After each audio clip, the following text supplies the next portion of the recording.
औज़ुबिल्लाहिमिनश्शैतानिर्रजीम बिस्मिल्लाहिर्रहमानिर्रहीम। प्रोग्राम दो टोक के साथ मैं हूं आपका मेज़बान मोहम्मद अली। नाज़रीन, पिछले दो प्रोग्राम से बात हो रही है कि इस लॉकडाउन की आड़ में जो ताजरों के साथ सलूक रवा रखा जा रहा है और कहीं ना कहीं ताजिर बिरादरी इससे बहुत ज़्यादा परेशान दिखाई देती है। और कल एक बड़ी अजीब बात सामने आई कि इंतहाई कराची के अहम तरीन इलाके हुसैनाबाद के अंदर मेमन कम्युनिटी की जानिब से एक पार्क बनाया गया और उस पार्क के लिए इफ्तिताह करने के लिए तशरीफ लाए मोहतरम जनाब वजीर बल्दियात और इत्तलात नासिर हुसैन शाह साहब। और यहां पर SOPs आपको कहीं दिखाई नहीं दी। कल भी ये बात की गई थी, मैं आज भी कर रहा हूं कि नासिर हुसैन शाह साहब जहां मौजूद हों और वहां पर महज पूरी तकरीब के अंदर 10% अफराद भी मास्क ना पहने हुए हों, तो सही मानों में आप इस नतीजे पर पहुंच सकते हैं कि जो SOPs का ढिंडोरा पीटा जा रहा है, यह सारा का सारा सिर्फ उन्हीं लोगों के लिए है जो कि महाजिर आबादियों में रहते हैं, या फिर उन लोगों के लिए है जो कि अपनी जेब से जिला इंतजामिया और पुलिस को भत्ता देने की हैसियत रखते हैं। भत्ता लफ्ज इस्तेमाल किया जाएगा क्योंकि यह जुर्माना नहीं है। भत्ता लफ्ज इस्तेमाल किया जाएगा, भत्ता दिया जाता है। और गुज़िश्ता रोज नासिर हुसैन शाह साहब, मैं उम्मीद नहीं कर रहा था कि वो इतना बेहतरीन लतीफ़ा सुना देंगे। उन्होंने कल एक बात की कि मैंने पूरे सिस्टम की सबसे बेहतरीन जिला इंतजामिया डिस्ट्रिक्ट सेंट्रल को दे दी है, और जब से मोहतरम इंतहाई काबिल एहतराम DC साहब उन्होंने चार्ज संभाला है तो डिस्ट्रिक्ट सेंट्रल के अंदर टैक्स कलेक्शन में भी इजाफा हुआ है। बार बार डिस्ट्रिक्ट सेंट्रल का जिक्र इसलिए किया जा रहा है पूरे कराची के अंदर क्योंकि शर्जील गोपलानी साहब का स्टेटमेंट आपके और मेरे दोनों के सामने मौजूद है, जिसमें उन्होंने बबांग दहल ये बात की है कि एक मोबाइल मार्केट अगर 1 करोड़ रुपए भत्ता दे रही है जिला इंतजामिया को, तो आप तमाम मार्केटों का मवाजना करना शुरू कर देंगे, मामला अरबों खरबों तक चला जाएगा। इस तमाम तर सूरत हाल के अंदर नासिर हुसैन शाह साहब ने इतनी बड़ी बात कर दी, इस तरह का स्टेटमेंट दे दिया जिससे ताजिरों को बहुत दुख पहुंचा है, ताजिरों की दिलआजारी हुई है। और ये भी वो ताजिर हैं जिनकी दुकानें SOPs की आड़ में सील कर दी जाती हैं और बाद में बोला जाता है कि अपने आप को पोर्टल पर रजिस्ट्रेशन कराओ, रजिस्टर्ड कराओ और उसके बाद तुम्हारी ये दुकान की सील खोली जाएगी। आए दिन गली महल्लों चौराहों के ऊपर, अहम शाहराहों के ऊपर तमाम ताजिर बिरादरी इकट्ठी होकर एहतजाज करने पर मजबूर दिखाई देती है। लेकिन गुज़िश्ता रोज पाक सरजमीन पार्टी के एक रहनुमा की जानिब से मेरे प्रोग्राम में यह दावा किया गया कि अगर कोई यह समझ रहा है कि खालिद मकबूल सिद्दीकी साहब जो ताजिरों को समेट कर बैठ गए, उन्होंने प्रेस कॉन्फ्रेंस कर दी तो वो ताजिरों की आवाज बन गए हैं, या ताजिरों ने अगर उनके मौकिफ को आगे बढ़ा दिया है अपने जाती मफादात को सामने रखते हुए, तो यह समझ लिया जाए कि वो कराची के खैरख्वाह बन गए हैं, यह बात गलत है। उनकी जानिब से जो बात क्लेम की गई थी उसका एविडेंस यह दिया गया कि उन्होंने मुझे अपने मोबाइल के अंदर एक वीडियो दिखाई जिसमें वाज़िह तौर पर एक ताजिर खालिद मकबूल सिद्दीकी साहब से बराह रास्त मुखातिब होकर एक बात बोल रहा था कि आज अगर हम परेशानी में हैं और MQM हुकूमत में वजारतें एंजॉय कर रही है तो हम यही समझेंगे जनाबे वाला कि जितने लोग यहां पर बैठ के ताजिरों के आंसू पोंछने का ड्रामा कर रहे हैं सब ट्रोपी ड्रामा है। किसी एक शख्स को भी ताजिरों के मसाइल से कोई लेना देना नहीं है। अगर बात की जाए कराची में दीगर सियासी जमातों की तो पाकिस्तान तहरीक इंसाफ तो कहीं दिखाई नहीं देती। MQM की अगर बात की जाए तो बहुत से नाकदीन ये बात बोलते हैं कि MQM पाकिस्तान को बेचने के लिए कराची में नया मंजन मिल गया तो उन्होंने ताजिरों का हाथ पकड़ के अपना मंजन बेचना शुरू कर दिया है। और इसी तरह की अल्फाज जो हैं वो पाकिस्तान हाउस में बैठी हुई एक सियासी जमात के हवाले से भी इस्तेमाल किए जाते हैं कि उनके पास भी कोई मंजन नहीं है, उनकी तोपों का रुख मौजूदा सिंध हुकूमत के ऊपर है, पाकिस्तान पीपल्स पार्टी बुरी है, पाकिस्तान तहरीक इंसाफ बुरी है, MQM पाकिस्तान बुरी है। ये तमाम बयानात से उनका भी मंजन चल रहा है, उनकी दुकान चल रही है, लेकिन सही मानों में किसी एक सियासी जमात को भी कराची वालों से कोई लेना देना नहीं है। कराची वालों के दुखों का मदावा करने के लिए कोई एक भी आगे आने के लिए तैयार नहीं। आज भी MQM पाकिस्तान के वफ्द की इमरान खान साहब से एक अहम मुलाकात हुई है और अब उसके नताइज ये अखज़ किए जा रहे हैं कि हो सकता है एमक्यूएम पाकिस्तान को एक बार फिर एक और वजारत की पेशकश कर दी जाए और इस बार उनकी जानिब से इस वजारत की पेशकश को मुस्तरद नहीं किया जाएगा। इसी पर बात करेंगे। हमारे साथ सबसे पहले तशरीफ रखते हैं, एमक्यूएम पाकिस्तान से आपका ताल्लुक है, फयाज कायम खानी साहब। बहुत शुक्रिया फयाज भी, आपने अपना कीमती वक्त इनायत किया। जबकि मेरे साथ मौजूद हैं सीनियर एनालिस्ट हैं फारूक डाडी साहब। बहुत शुक्रिया फारूक भाई, आपने भी अपना कीमती वक्त इनायत किया। फयाज भाई, गुफ्तगू का आगाज मैं आपसे करूंगा। सर, पहले तो जितनी बातें मैंने की यह आपके नाकदीन का तबर्रा है जो आप लोगों के ऊपर अक्सर रहता है, क्या जवाब देंगे सर?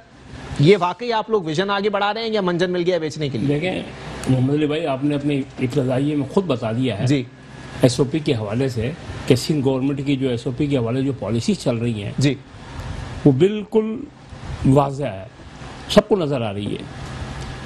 कोरोना के हवाले से उसकी जितनी भी पॉलिसीज हैं वो सबको नज़र आ रही हैं। ताजिर बिलबिला रहे हैं तो उसकी वजूहात हैं। आपने खुद बताई एक बात जी जी कि एक ख़ास स्पेसिफिक कौम के एरियाज की तरफ ज़्यादा फोकस किया हुआ है। ये तासुब पे बनी हुई पॉलिसीज़ हैं कि जितनी पीपल्स पार्टी ने जो 13 साल से ये जितना ड्रामा खड़ा किया हुआ है, आप उठा के देख ले पेरिफेरल एरिया में कराची में आपको तमाम चीज़ें खुली हुई मिलेंगी। बंद कहाँ पे है? बंद वहाँ पे है जहाँ पे महाजरों की आबादी है, जहाँ महाजरों की मार्केट्स है, जहाँ महाजरों का कारोबार है। इसके अलावा आप किसी गैर महाजिर इलाके में चले जाएं, आपको कोई चीज़ बंद नज़र नहीं आएगी। पहली बात तो ये होगी जो आपने भी बताई और मैं भी ये बात बता रहा हूँ और उसको कन्फर्म भी किया जा सकता है। ठीक है। दूसरी बात आ गई पीपल्स पार्टी की कि पीपल्स पार्टी जो है वो उसका एक खास एजेंडा है, उसका एक खास एजेंडा है। उन्होंने यहाँ पे खेप की खेप ला के भर्ती कर दी है।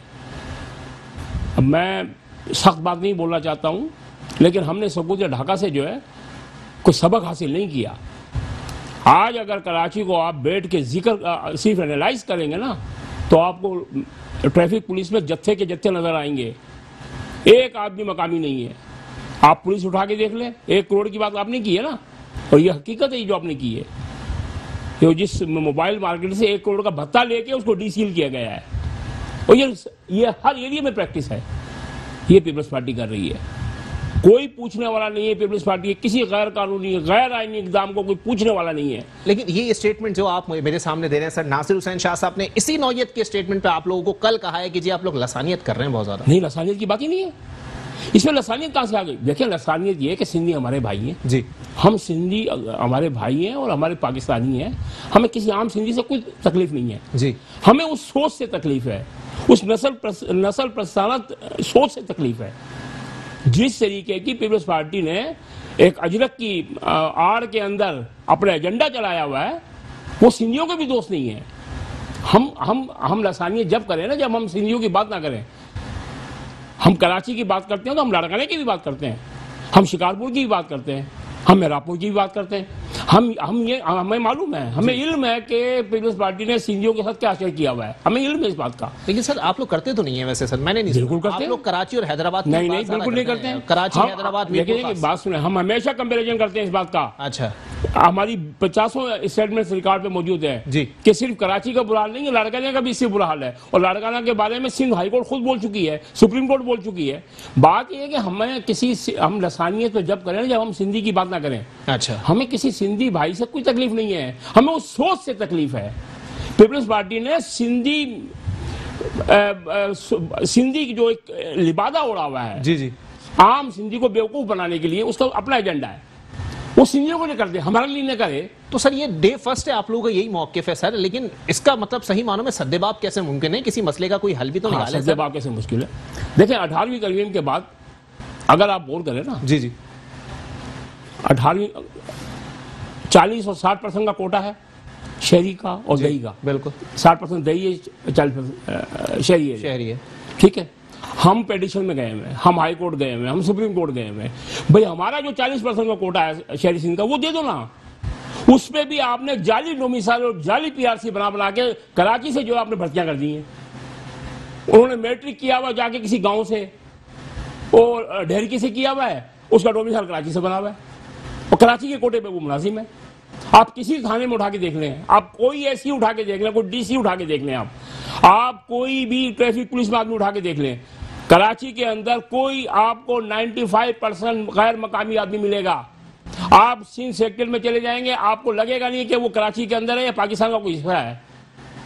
बात ये है मेरे भाई मोहम्मद भाई, बात ये है कि हम जो बात कह रहे हैं, हम ये कह रहे हैं कि जो हमारा आईनी तौर पे हक है वो दे दिया जाए ना। आप जाली डोमिसाइल बनाते हैं, नेब ने लेटर लिखा है, ये एमक्यूएम नहीं किया था। चलें ठीक है, बिल्कुल आपको पॉइंट आ गया, लेकिन इसके ऊपर खालिद मकबूल सिद्दीकी साहब ने कल मुतालबा कर दिया है कि गवर्नर राज लगा दिया जाए। इस पर मैं फारूक डाडी साहब से ये बात करूंगा, लेकिन एक ब्रेक की तरफ मुझे जाना है। ब्रेक के बाद प्रोग्राम को यहीं से कंटिन्यू करेंगे। वेलकम बैक नाज़रीन, प्रोग्राम के सिलसिले को आगे बढ़ाएंगे। सीनियर एनालिस्ट फारूक डाडी साहब भी मेरे साथ मौजूद हैं। फारूक भाई, पहले तो ये बताइएगा सर, कल प्रेस कॉन्फ्रेंस भी हुई है, ताजिर भी बैठे हुए थे, वहां पर मुतालबा कर दिया गया गवर्नर राज लगा दिया जाए सिंध में तो मसाइल हल हो जाएंगे। मुत्तफिक है इस बात से या फैयाज भाई ने जो बात की है? नहीं, देखिए मैं इस चीज़ से बिल्कुल मुत्तफिक नहीं हूँ। गवर्नर राज क्यों लगाया जाए? अगर कराची वालों को उनका जायज़ हक अगर नहीं मिलता जी, लेकिन ये इस चीज़ का सलूशन नहीं है। कराची के लोगों को ये शिकायत है कि सिंध गवर्नमेंट हमारे साथ कोऑपरेट नहीं कर रही, हमारे साथ ताउन किसी किस्म का भी नहीं कर रही। तो ये शिकायत अंदरून सिंध में सिंधियों को भी है, इसी सिंध गवर्नमेंट से।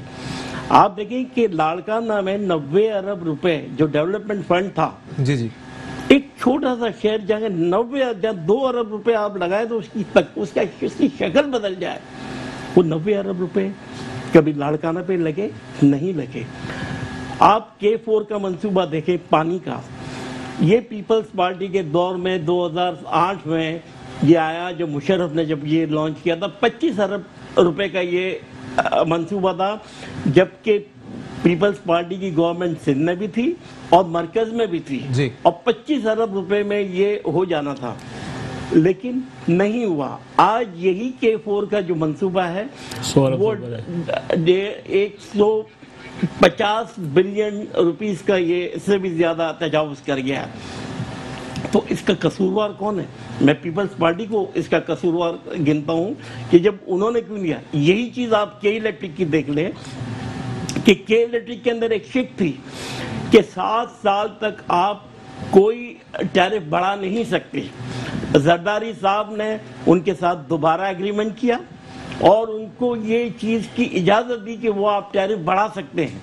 वो ऐसे मुफ्त में तो किसी ने कोई काम नहीं किया होगा, समझे ना। तो ये जो आप देखें कि हमें नुकसान इस कराची को या सिंध को जो हुआ है, क्यों नहीं, कैसे आप कराची इलेक्ट्रिक की जो इतनी हाई टैरिफ है उसकी जिम्मेदार भी मैं सिंध गवर्नमेंट की पीपल्स पार्टी को कहूँगा। सर सिंध में इतना कुछ क्यों हो रहा है, मुझे समझ में नहीं आ रहा। चले हुब्बे अली में नहीं, बुग़्ज़े माविया में इतना क्यों हो रहा है सर? बात यह है कि करप्शन की एक हद होती है, यहाँ तो कोई हर लिमिट को क्रॉस कर गए। तो ये चीजें जो है इसकी एक वजह है, और यही वजह है कि ये पीपल्स पार्टी जो अपना गढ़, जैसे भुट्टो साहब कहते थे कि जिस दिन आप लियारी से पीपल्स पार्टी इलेक्शन हार गई उस दिन पीपल्स पार्टी खत्म हो जाएगी। आज कराची के अंदर आपको पीपल्स पार्टी कहीं नजर नहीं आएगी। लियारी में पीपल्स पार्टी हार गई, लाड़काना में पीपल्स पार्टी हार गई। तो आप ये सोचे कि क्यों? तो सिर्फ कराची के लोग, ये नहीं कि कराची के लोगों को नुकसान हो रहा, पूरे सिंध के इवन सिंधियों को नुकसान हो रहा है इसका। आप मुझे बताएं, पीने 8 साल में 5,500 अरब रुपए जो हेल्थ और साइंस के लिए सिंध के लिए मुख्तस किए गए थे, मुझे बताया ना कि सिंध की अस्पतालों की हालत क्या है, मुझे बताया सिंध की एजुकेशन और स्कूलों की हालत क्या है। आप कहते हैं ये नेशनल कार्डियोवैस्कुलर, वो जनाब वो तो फेडरल का इदारा था जी, अभी पब्लिक प्राइवेट पार्टनरशिप के तहत आपके पास आया है जी जी, आपने उसमें कोई चीज नहीं की है जो कि आप जिसके लिए फखर से कहो कि ये हमने किया है। चले इतना फखर किस बात का, मैं उन्हीं से पूछ लेता हूं। साजिद जोखियो साहब रुकने सिंध असेंबली हैं, पाकिस्तान पीपल्स पार्टी से मुझे ज्वाइन कर चुके हैं, बहुत शुक्रिया साजिद भाई, आपने अपना कीमती वक्त इनायत किया। जनाबे वाला बताना पसंद करेंगे सर, दोनों साहिबान की गुफ्तगू आपने बिल्कुल मुलाहिजा की होगी सर, सही मानों में सिर्फ कराची के लोगों को ही नुकसान नहीं हो रहा सर, पूरे सिंध के लोगों को नुकसान हो रहा है। आपकी हुकूमत इतनी मुज़िर सेहत साबित हो रही है सिंध के आवाम के लिए। तारीफ कर रहा हूँ। ये बैठे कौन है जो साहब अभी बात कर रहा था? हेलो मेरे साथ इस वक्त फारूक डाडी साहब मौजूद हैं, सीनियर एनालिस्ट हैं, और फयाज कायमखानी साहब एमकेएम पाकिस्तान से। मैं पहले तो ये करूंगा कि कराची सिंध है, सिंध कराची है। बिल्कुल। मैं जोक्यो हूँ और जोक्यो कबाइल से ताल्लुक रखता हूँ। 700 साल की तारीख है हमारी कराची की। चौकड़ी कब्रिस्तान हमारा है, तो कराची सबका है। कराची में रहने वाले सारे सिंधी हैं और सिंध कराची है, कराची सिंध है। पहले बात जो केई की बात की है, मैं इस साहब से ये सवाल करना चाहता हूँ, केई को प्राइवेटाइजेशन किसने किया था? किसने कोड़ियों के हिसाब से ये केई बेची, जिसका अदारे, जिसकी लैंड, जिसके ऑफिसेस, जिसके जो जो जो केई को जिस तरीके से उन्होंने नीलाम किया। तो पहले तो सवाल ये है। दूसरी बात ये है कि ये कह रहा है कि कराची के अंदर और सिंध के अंदर, भाई कराची के अंदर और सिंध के अंदर की जो तफरीक है ये खत्म होनी चाहिए, और पूरा कराची हमारा है, सिंध हमारा है। आप भी खत्म कर दो सर ये तफरीक। मैं आपको एक बात बताऊं कि कहते हैं कि लियारी के अंदर से पीपल्स पार्टी हार गई है। अभी रिसेंटली क्या माड़ी से जो सीट, जो वेस्ट की सीट है, वो पाकिस्तान पीपल्स पार्टी ने जीती है। जो पाकिस्तान पीपल्स पार्टी 2008 की जो इलेक्शन में जो सीटें निकाली थी, उससे ज्यादा सीटें अब पाकिस्तान पीपल्स पार्टी जीतकर यहाँ पर आई है। तो पाकिस्तान पीपल्स पार्टी को लोग चाहते हैं और पाकिस्तान पीपल्स पार्टी से लोग मोहब्बत करते हैं। और पूरा पाकिस्तान पीपल्स पार्टी भी तो लोगों से मोहब्बत करे सर, जिम्मेदारी बनती है। पूरे पाकिस्तान, आप सुने, मैं सुनता रहा, अब आप सुने मेरी बात। जी। असल बात यह है कि पाकिस्तान पीपल्स पार्टी अपने तौर पर काम कर रही है और लोगों के अंदर पॉपुलर पार्टी है। और जिस तरीके आपने K4 की बात की है, K4 के अंदर जो सिंध का जो हिस्सा था, सिंध ने वो हिस्सा डाला। अब जो वफाक जो बैठा हुआ है, जो अभी ये जो 3 साल की हुकूमत आई है, इसने जो फंड जो था, सिंध का जो हिस्सा था, वो हिस्सा उस तरीके से नहीं दिया। और K4 जो करना चाहिए था वो वफाक को करना चाहिए था, वो वफाक ने काम नहीं किया। तो जब आपकी वफाक में हुकूमत थी, आपकी जब वफाक में हुकूमत थी, थोड़ा सुकून के साथ, वापडा है, अभी वापडा के हवाले इन्होंने किया है ये K4 को, और वापडा आप देखते हैं क्या गुल खिलाती है। और वापडा अभी काम कर रही है, जो वापडा ने काम स्टार्ट करना है वो मेरे ख्याल में स्टार्ट कर भी दिया है। तो K4 जो है वो काम स्टार्ट हो रहा है, जो वफाक कर रहा है, और वफाक को इसको 3 साल पहले करना चाहिए था, और पाकिस्तान पीपल्स पार्टी ने जो अपने हिस्से का काम था वो किया। तो ये सारी चीजें हैं। अगर क्रिटिसाइज करनी है पाकिस्तान पीपल्स पार्टी पर तो क्रिटिसाइज जरूर करें। अगर आप ये बात करते हैं कि पाकिस्तान पीपल्स पार्टी ने काम नहीं किया, और कराची और सिंध सुनकर मुझे एक अजीब सी एक फीलिंग्स होती है कि मैं जो बात कर रहा हूँ सन ऑफ सॉइल हूँ कराची का, और कराची धरती हमारी है। पूरा सिंध जो है ना, ये कराची जो है जिला है, दारुल खिलाफा है सिंध का, और इंशाअल्लाह ताला ये रहेगा। साजिद भाई आवाज आ रही मेरी आपको? जी। अच्छा, मेरा एक सवाल है आपसे। अच्छा साजिद भाई जी, आपने कहा बिल्कुल कराची और सिंध सब एक है, कराची सिंध है, सिंध कराची है, सब ठीक है।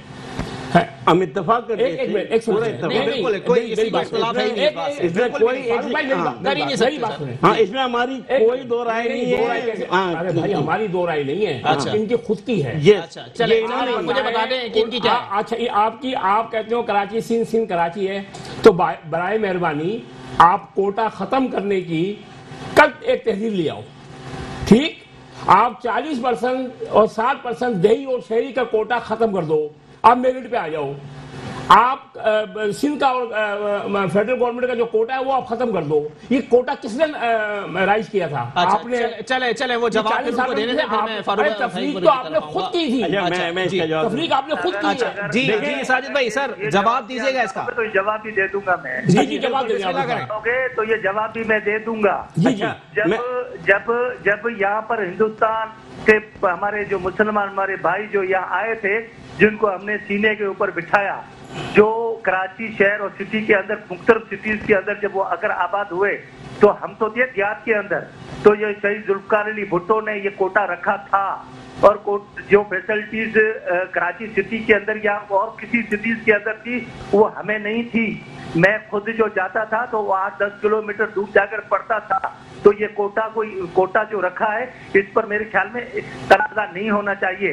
और हमने तनाजा कभी किया भी नहीं है। हम जो इस धरती के अंदर रहते हैं, हमारे अंदर ये कोई तफरीक नहीं है कि ये कौन है, ये पंजाबी है, ये फला है, ये डींग है।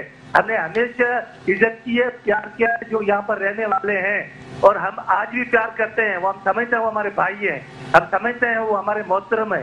तो इस चीज पर ये तफरीक जो है ना, ये तफरीक बहुत चले ठीक है, बिल्कुल पॉइंट आ गया। मैं जरा फारूक भाई से उनका पॉइंट ले लूं, फिर मैं दोबारा आपकी तरफ ही आऊंगा। देखिए, मैं आपको दो बातें बताऊं कि जुल्फिकार अली भुट्टो साहब ने बहुत अच्छा काम किया पाकिस्तान के लिए, और इसमें कोई दो राय नहीं है, और बहुत ईमानदारी के साथ, और करप्शन की कोई एक मिसाल नहीं मिलेगी। लेकिन भुट्टो साहब ने कोटा सिस्टम 10 साल के लिए रखा था। उसकी बुनियादी वजह यह थी कि अर्बन और इंटीरियर जो है वो एक सतह पे आ जाए, बराबरी के लेवल पे आ जाए। अच्छा, लेकिन बदकिस्मती ये है कि आज 40 साल के बावजूद वो कोटा सिस्टम खत्म नहीं हो सका, जिसमें मैं इख्तिलाफ होना ही नहीं चाहिए उसके ऊपर। इसमें मैं एमक्यूएम को भी कर दूं, इसका मतलब अलग-अलग तो है ना। नहीं, इसमें मैं एमक्यूएम को भी कसूरवार करूंगा कि ये पीपल्स पार्टी के साथ मुस्तकिल बुनियाद पे हुकूमत में रही, और इन्होंने कभी भी इस बात को नहीं उठाया कोटा सिस्टम के ऊपर, और वो जब भी उसकी रिन्यूअल होती थी ये उनके साथ बैठे हुए। ऐसा नहीं। देखिए, मैं असेंबली के रिकॉर्ड में दो राय नहीं है, मैं जो बात समझता हूं मौजूद है। देख सकें। अच्छा, इसमें बात यह है कि भुट्टो साहब ने जो काम किया, और भुट्टो साहब के साथ जो ज्यादती हुई, वो नाकाबिले बयान है जी। और ये एक बहुत दिल खराश बात है कि उनको जिस तरह से एक जुडिशियल ट्रायल किया गया, और हम सब जानते हैं कि उसकी बुनियादी वजह क्या थी। अच्छा, उसकी बुनियादी वजह यही थी कि इंटरनेशनल एस्टेब्लिशमेंट जो थी जी अमेरिका खासकर, क्योंकि इन्होंने भुट्टो साहब ने जब इस्लामिक समिट और इस्लामिक कंट्रीज को जब मुत्तहदा किया जी और एक प्लेटफॉर्म पे लेके आए, लाहौर में इस्लामिक समिट कॉन्फ्रेंस की, बांग्लादेश को भी उसमें लेके आए, बांग्लादेश को भी उसमें रिकॉग्नाइज किया गया। ठीक है, तो बहुत सारी ऐसी चीजें थी। बिल्कुल ऐसे। एक चीज और मैं आपसे कहूँ जनाब, आपने ही ये बात शुरू की सिंध और कराची। देखिए, ये तफरीक आपने पैदा की, हमारे लिए तो कराची भी सिंध का ही हिस्सा है, कभी भी हमने नहीं कहा जी। हाँ, पार्टीशन से पहले कराची जो था ना, वो सिंध का हिस्सा नहीं, बम्बई का हिस्सा, बॉम्बे सूबे का हिस्सा। चले ठीक है। अच्छा फयाज भाई, सर वो आपको भी मौरूद इल्जाम ठहरा रहे हैं। वैसे सही मानो में सर, मैंने कल भी ये सवाल किया था, आज भी आपसे कर देता हूं सर। जब आप लोगों की तोती बोलती थी सर, यहाँ पे सिक्का चलता था, मुशर्रफ साहब का दौर था, तब एक दफा भी आप लोग कोटा सिस्टम के खिलाफ कोई करारदाद लेकर नहीं आए, आप लोग उसके खिलाफ अदालत में नहीं गए, और अब आप बात करते हैं कि आप कराची को सूबा भी बना लेंगे। अच्छा सर, ये मुझे खेज बात है आपकी। मैं थोड़ा रिकॉर्ड दुरुस्त कर लें, एमक्यूएम ने कोटा सिस्टम के ऊपर बाकायदा तौर पे कौमी असम्बली में आवाज़ उठाई हुई है। अच्छा, हमारी तमाम रिकॉर्ड मौजूद है असेंबली सेक्रेटरीट के अंदर जी। कोई शख्स भी देख ले। अच्छा, हमारी करारदाद सिंध असेंबली में भी मौजूद है। देखिए, हम जिस हजम के अंदर थे उसमें हमने अपना काम किया है। अच्छा, ठीक है जी। कॉन्स्टिट्यूशनली अमेंडमेंट हम नहीं कर सकते। कॉन्स्टिट्यूशनली अमेंडमेंट, आइन में जो तरमीम है वो अक्सरियती पार्टी करेगी। अच्छा, ठीक है। हमने अपनी मेरी बात सुने ना, आज भी सलाह के बगैर कोई काम नहीं होता था उस दौर में।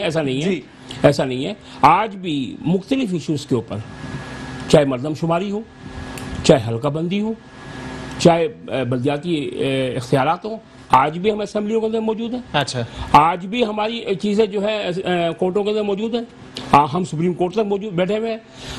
हमने जो फोरम हम इस्तेमाल कर सकते थे अवामी मसाइल के ऊपर, वो फोरम हमने इस्तेमाल किया है। अच्छा, और रिकॉर्ड के ऊपर मौजूद है, हमारे बोलने से कुछ नहीं होगा। अच्छा चले, वैसे फयाज भाई आपका पॉइंट आ गया, मैं दोबारा आपकी तरफ ही आऊंगा, आपका जवाब मुकम्मल हो जाए। एक ब्रेक की तरफ मुझे जाना, ब्रेक के बाद प्रोग्राम को यहीं से कंटिन्यू करेंगे।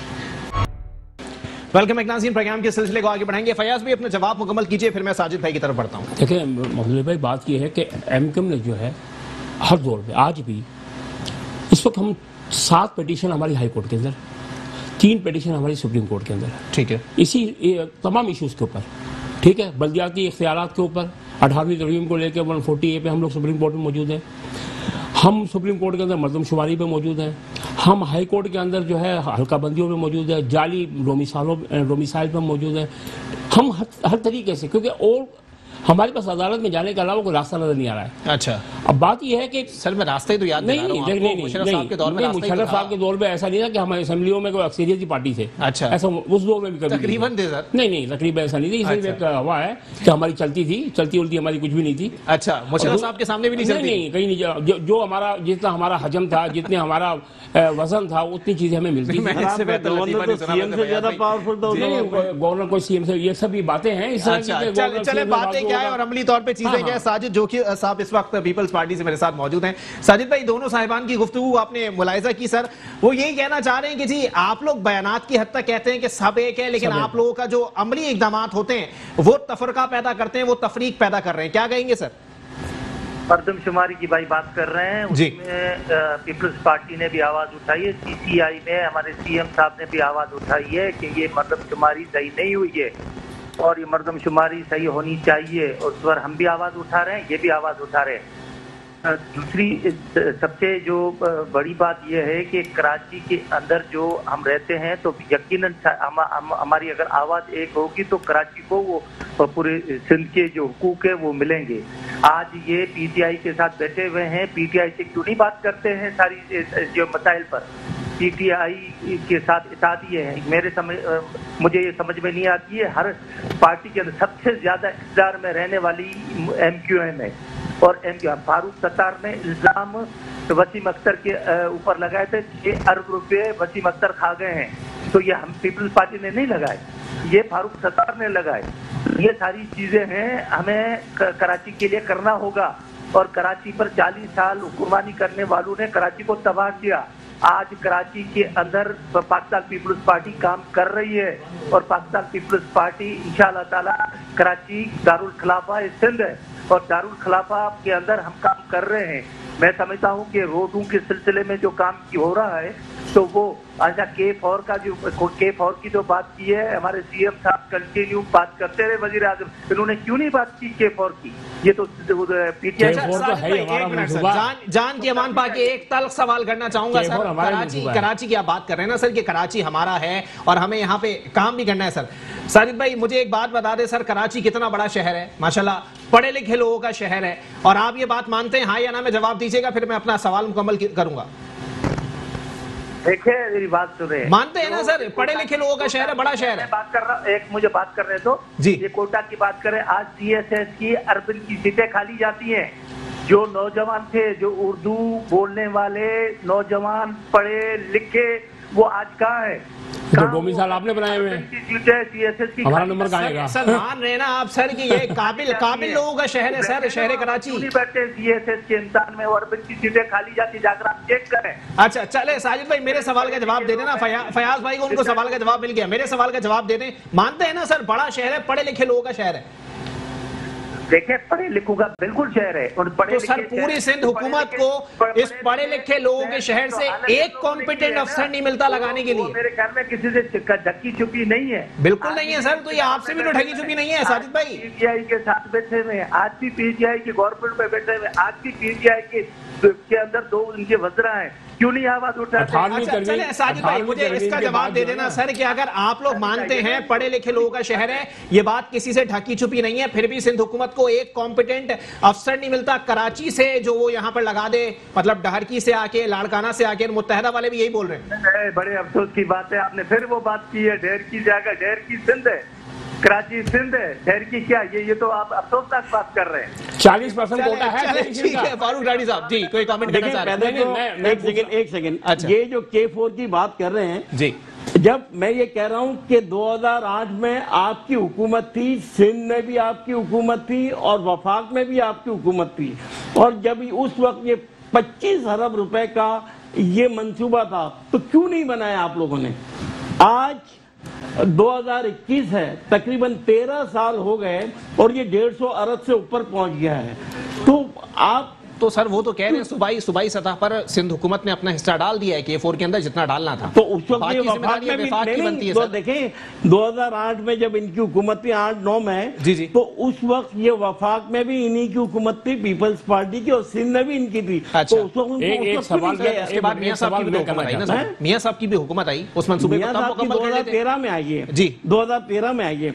मैं ये पूछ रहा हूँ कि पीपल्स पार्टी की जब हुकूमत थी जी, वफाक में भी थी और सिंध में भी थी, क्यों नहीं किया ये? और मैं आपको एक बात और बताता हूँ, और ये आप इसे मालूम कर लीजिएगा रिकॉर्ड कैसा है कि 2008 में जब पीपल्स पार्टी की गवर्नमेंट आई तो सिंध के अंदर उस वक्त प्लानिंग कमीशन के मिनिस्टर थे डॉक्टर कैसर बंगाली जी जी, और कायम अली शाह की सदारत में बहुत सारी चीजें अप्रूव हुई, जिसमें इन्होंने पूरे सिंध को बाईपासिस के थ्रू हाईवेज मोटरवे टाइप की चीजें बना ये एक अप्रूव प्लान हो गया जी, जिससे तरक्कियाती मंसूबों के हवाले से, जिससे उनकी जो आई मीन ट्रैवलिंग का पीरियड था ना वो 70% कम हो जाता था, 70%। लेकिन क्या था कि कोई सा मलेशिया ने बनाना था, कहीं चाइना ने बनाना था, कहीं इंडोनेशिया ने बनाना था। अब बात सारी आती थी कि वो कमीशन की, कि वो कमीशन उनको नहीं देते थे। समझिए ना, तो इस वजह से वो मंसूबा नहीं हुआ। आज सिर्फ एक रोड बना हैदराबाद से मीरपुर खास का, उसकी बुनियादी वजह ये थी कि कायम अली शाह की बेटी उसमें उस प्रोजेक्ट में शामिल थी और उसने अपने पूरे एफर्ट नफीसा शाह साहिबा की बात कर रहे हैं जी, नफीसा शाह नहीं, नफीसा शाह नहीं, एक उनकी बहन जो सिंध गवर्नमेंट में है ब्यूरोक्रेट थी। अच्छा। और माशाल्लाह कायम अली शाह के जो बच्चे हैं बड़े पढ़े लिखे हैं, वेरी कॉम्पिटेंट। बिल्कुल सही बात। तो नाहिद मेरा ख्याल है उनकी बेटी का नाम था, जिन्होंने ये प्रोजेक्ट किया और बहुत अच्छा किया। और एक और प्रोजेक्ट किया था जो डॉक्टर कैसर बंगाली भी उसमें इन्वॉल्व थे और नाहिद भी शायद इन्वॉल्व थी। जब ये फ्लड आया था तो इन्होंने बाकायदा एक घर बनाए 2-2 रूम के, जिसमें सारे वाटर एंड सैनिटेशन की तमाम चीज़ों को मद्देनजर रखते हुए वो जो घर बने थे वो 80-80 हज़ार में। अच्छा। और सिंध हुकूमत ने जब यही एक घर का जिसमें सैनिटेशन कुछ नहीं 1.5 लाख रुपए की वो। अच्छा, चले ठीक है जी। फयाज भाई, साजिद भाई है लाइन पे? जी जी बिल्कुल लाइन पर मौजूद। साजिद भाई, जाली डोमिसाइल पीआरसी के ऊपर हम पिटीशन में हैं हाई कोर्ट के अंदर, ठीक है, और 60% और 40% शहरी देही कोटे के ऊपर हमें है। आप जाली डोमिसाइल आप समझते हैं ना कि ये क्राइम है, ये जुर्म है? क्राइम है, बिल्कुल क्राइम है, क्यों नहीं? आप हमारी पिटीशन में जो है सिंध गवर्नमेंट को बोले हैं कि जवाब दाखिल कर दे। अच्छा, चले जवाब दाखिल कर दे। एक इल्जाम उन्होंने भी आयद किया है सर कि उन्होंने निशानदेही की है कि फारूक सत्तार साहब ने वसीम अख्तर साहब पे इल्जाम लगाया। वो 6 अरब रुपए का। 6 अरब थे कहाँ उसके पास? नहीं, वो कह रहे हैं 6 अरब रुपए खा गए। अरे 6 अरब थे कहाँ वसीम अख्तर के पास? तो सर फारूक भाई से पूछे ना आपके 6 अरब रुपए कहाँ से आए जो तुम इल्जाम लगा रहे हो? साजिद भाई बोले इनके दोस्त हैं, कोई डिफेमेशन करते से भेज देते। आजकल फारूक सत्तार जो है साजिद भाई के दोस्त हैं। अच्छा, चले साजिद जोगी साहब क्या जवाब देना पसंद करेंगे सर? जाली डोमिसाइल बता दिया मुझे। मेरी बात सुने, इसी ने तो बहुत सारी बातें की, मेरे को खास पता नहीं कहाँ जी आधा सिंध घुमा दिया सर, बातें की है जी। मगर मैं इनसे एक सवाल करना चाहता हूँ कि सिटी नाज़िम आप रहे, आप हर इख्तिदार में रहे, कोई ऐसा इख्तिदार नहीं है कि नवाज शरीफ के साथ, पीपल्स पार्टी के साथ, पीटीआई के साथ, पीटीआई के साथ बैठे हुए हैं, तो आप लोगों ने क्या किया? साजिद भाई, उनका जवाब हो जाए ना, उनका जवाब मुकम्मल हो जाए। साजिद भाई इस तरह से नहीं हो पाएगा, वो उनको बोलने का टाइम थोड़ा सा चाहिए। जी साजिद भाई जवाब मुकम्मल कीजिएगा। क्यों नहीं काम कराते? काम कराना चाहिए ना। पाकिस्तान पीपल्स पार्टी ने काम किए हैं तो उसको वोट भी मिल रहे हैं, उसको क्या नाम है लोग ओबलाइज भी कर रहे हैं। आज भी सीट जो 4-5वें नंबर पर एनक्यूएम आई है। अफसोसनाक बात है, लोग पहले जिस तरीके से वोट उठाते थे वो दुनिया को पता है, आपको भी पता है, मुझे भी पता है किस तरीके से वोट लेकर। साजिद भाई आपका सवाल है, आपका सवाल यही है कि हम सिटी नाजिम रहे जी, ठीक है, हम हर दौर में रहे, हम रहे जी, ठीक है। कराची के अंदर कोई मेगा प्रोजेक्ट कंपैरिजन कर ले पीपल्स पार्टी बा मुकाबला एमक्यूएम, कोई भी मेगा प्रोजेक्ट पीपल्स पार्टी ने बनाया कि एमक्यू ने बनाया है? अच्छा, आप पीपल्स पार्टी का 13 साल आप पूछ लें, आप नाम बता दें पीपल्स पार्टी का 13 साल में कोई कराची में मेगा प्रोजेक्ट बता दें, 2 अंडर बाईपास के अलावा। चले ठीक है जी साजिद भाई, मेरे ख्याल में मेरे भाई आप कराची में रहते नहीं है, आप बता देना मुझे अगर प्रोजेक्ट इतने पीपल्स पार्टी आप बता दें, एक का नाम बता दें मुझे, पर अंडर पासेस जो बनाए हैं, 2 अंडर बाईपास के अलावा बता दें कुछ बनाया है, अभी खोखरापाल वाला रोड बनाया है, अभी क्या नाम है कोरिंगी के जो रोड बने हैं, ये आप मेरे ख्याल ये मेगा रोड स्ट्रीट गलियां बनाना मेगा प्रोजेक्ट हो रहा है ना सर, वो तो कह रहे हैं काम हो रहा है, मेगा प्रोजेक्ट नहीं कहते। चले आप मुझे मवाजना करके बता दें कि एमक्यूएम के दौर में कितने मेगा प्रोजेक्ट बने और पीपल्स पार्टी के दौर में आप देखें, अगर आप ये बात करते हैं कि ऐसा बहुत सारे अदारे बनाए यार, कौन से करेगा? आप कर रहे हैं कि कौन से अदारे नहीं बने, कौन से रोड नहीं बने, तो सर फुल कॉन्फिडेंस से कह रहे हैं वो कि जी हमें तो याद नहीं है, एक का नाम बता दें, हमने तो इतने बना दिए सर। इंडिया एक्सप्रेस में आपने बनाया होगा, निकालिए ये सारे अंडर बाईपास और पुल जितने भी बने हैं आपने बनाया सर, सारे पार्क आपने बनाए होंगे, सारे स्कूल कॉलेजेस आपने बनाए होंगे, पाकिस्तान पीपल्स पार्टी का होगा इंशाअल्लाह ताला। चले सर अब इसका जवाब दे दें, आप कह रहे हैं अगला कराची का मेयर भी पीपल्स पार्टी से होगा। चलिए खैर गायब का इनको अल्लाह की ज़ात जानती है जी, और मैं कोई प्रेडिक्शन नहीं कर सकता हूँ। अच्छा, और मेयर तो इंशाल्लाह एमक्यूएम पाकिस्तान का ही होगा। चलें ठीक है जी, फारूक भाई से पूछ रहे थे, फारूक भाई आपको क्या लगता है इस हवाले से? और डिस्ट्रिक्ट चेयरमैन भी हमारे होंगे। एक बात बताऊं, आप शायद मुझसे इत्तेफाक करें या ना करें जी, इस वक्त पीटीआई ने जिस तरह इकोनॉमी के ऊपर जो काबू किया है, आप देखिए जब ये हुकूमत में आए तो एक इंटरनेशनल साजिश थी पाकिस्तान के खिलाफ कि पाकिस्तान को डिफॉल्ट करना था। अच्छा, और डिफॉल्ट करके आपके न्यूक्लियर प्रोग्राम को दबोचना था। लेकिन और उस वक्त हमारे जो जैक्सन या जो भी थे, जी हमारे अंकल टॉम जो लोग थे, उन्होंने तमाम ममालिक को कह दिया था कि खबरदार आपने पाकिस्तान को कुछ दिया। लेकिन खान साहब अपनी जाती ख्वाहिशों से सऊदी अरब यूएई से $3-3 बिलियन अंडर टेबल लेके इस शर्त पे कि आप ये बात डिक्लेयर करेंगे नहीं, और बकाया जो पैसे सर आप मीडिया पे बैठ के डिक्लेयर कर रहे हैं उस बात को, अगर कोई खुफिया मुआहदा हुआ है सर? ये तो हमारी नेशनल असेंबली में ये बात ओपन हो चुकी थी। अच्छा, और जिसपे उन लोगों ने बहुत बुरा माना था, खुफिया तो नहीं रहा ना सर, फिर इसकी वजह ये है कि पाकिस्तान को डिफॉल्ट करने का उन्होंने प्रोग्राम किया था, लेकिन खान साहब अपनी काविशों से अपनी क्रेडिबिलिटी के ऊपर वो पैसे लेके आए थे। अच्छा, $6 बिलियन उनसे लाए, बाकी आपको चाइना ने आपके साथ कॉर्पोरेट करके वो $9.2 बिलियन से आप वहां से बचे। अच्छा, फिर उनका जो बी प्रोग्राम था वो फेल हो गया, और आज अल्हम्दुलिल्लाह आप देखें कि $20 बिलियन का करंट डेफिसिट आपका बिल्कुल खत्म हो गया, जबकि आईएमएफ ये कहती है। आप जो बात कर रहे हैं ना सर, ये बहुत बड़ी बात है सर, ये बड़े लोगों की समझ में आएगी। नहीं, सुने रेडी वाले की बात कर लें सर, मैं वहीं आ रहा हूँ। देखो आपका ऊपर से सिस्टम जब तक ठीक नहीं होगा तब तक नीचे का सिस्टम ठीक नहीं होगा। अच्छा, तो आपकी इकोनॉमी आपने बचा ली जी। आपने इस हुकूमत की सबसे बड़ा क्रेडिट ये कि ₹1 भी उसने छापा नहीं स्टेट बैंक से। अच्छा, वरना इसाक डार ने क्या किया, इन लोगों ने, आप देखें कि पाकिस्तान बना 47 में, 47 से 2008 तक अच्छा $34 बिलियन का कर्जा आप पे था, और ये दो हुकूमतों ने, पीपल्स पार्टी और PMLN ने 10 साल के अंदर $60 बिलियन का कर्जा लिया। उन्होंने हुकूमत क्या चलाई, सिर्फ कर्जा लिया है और हुकूमत चलाई, जो पैसा ऊपर उनका बाहर भेजने का मौका। अभी जो सूरत हाल है, इत्तेहादी नाराज बैठे हुए हैं, आप इतना नाराज हो, मुझे उससे कुछ लेना नहीं है, मैं तो अपना तजविया पेश कर रहा हूँ जो मैं समझता हूँ। अच्छा देखिए ना, आप ऊपरी सतह की बात कर रहे हैं, ये ऊपरी सतह पे चीनी महंगी ना हो तो जहांगीर तरीन साहब नाराज हो जाते हैं, आटा महंगा ना हो तो खुसरो बख्तियार साहब एहतजाज पे बैठ जाते हैं, इस तरह तो हुकूमत नहीं चलेगी। लेकिन इमरान खान किसी को नहीं छोड़ रहा। अच्छा, किसको नहीं छोड़ा सर? उसने 5 इंक्वायरियां बंद कराई है नैब की।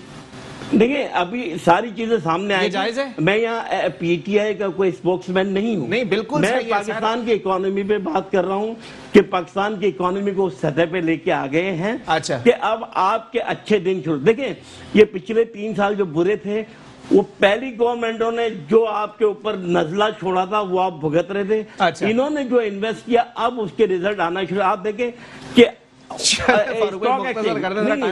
स्टॉक एक्सचेंज के आप देखें कि रिकॉर्ड, ये आपका एतमाद है।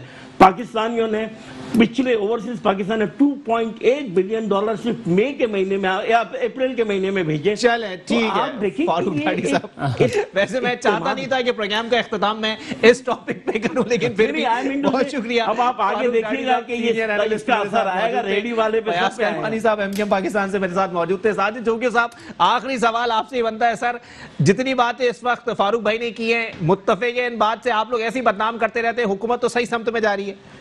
आज लोग चीनी नहीं ले सकते, आटा नहीं ले सकते, ये